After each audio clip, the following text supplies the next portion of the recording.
My name is Sam, and this is Sky Fantasy Labs, testing Sky theories with data.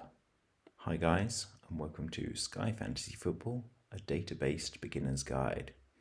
This is part 2, and today we are looking at some of the differences between Sky and FPL. In Sky, you have a total of 11 players. You don't have any substitutes, and so it's important to have players who play nearly all the time. The following 6 formations are acceptable, but you are not allowed to use 5-2-3 or 5-4-1 as you are in FPL.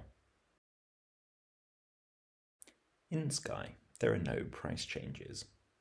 You can therefore plan what your team will look like next week or next month and be sure that you'll be able to afford it. There is also no limit on the number of players you can have from any one team. You could have 5 players from the same team if you like, and some people do. You could even, formation permitting, have 11 players from one team. In Sky, there are no chips, no free hit, and no triple captain.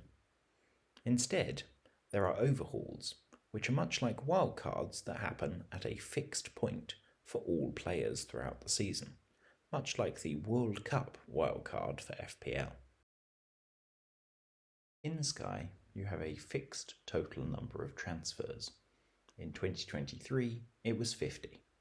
You have no ability to take hits in order to try and make more transfers, and you can't have any other transfers for the entire season except for overhauls.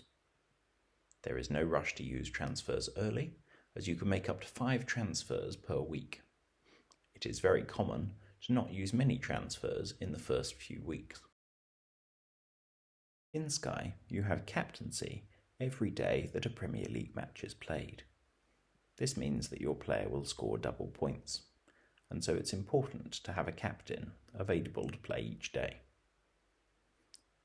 For example, in Game Week 1, on Friday I had Jesus as my captain, on Saturday I had Mo Salah, and on Sunday I had Erling Haaland. In Sky, there is a deadline every day, and you're allowed to make transfers every day. This can allow you to gain fixtures by cunning use of your transfers. For example, if we look at Tottenham's opening fixtures, you could pick Harry Kane in your opening squad and have him play 3 times against Southampton, Chelsea, and Wolves. However, if you wanted, after Harry Kane had played Southampton, you could transfer him out to Erling Haaland on the 7th of August to play against West Ham. You could then have Haaland's game against Bournemouth as well, before transferring back to Harry Kane on the 14th of August. This would mean that you had Haaland's 2 games and received points for both of those, as well as all 3 of Harry Kane's games. This gained you a total of 2 additional games for 2 transfers. Is that worth it? Well, that's a matter of some debate. So, to sum up, in Sky, you have no substitutes, no price changes, and no limit on the number of players from any one team. You have a captaincy available every day, and so you want to cover all of those.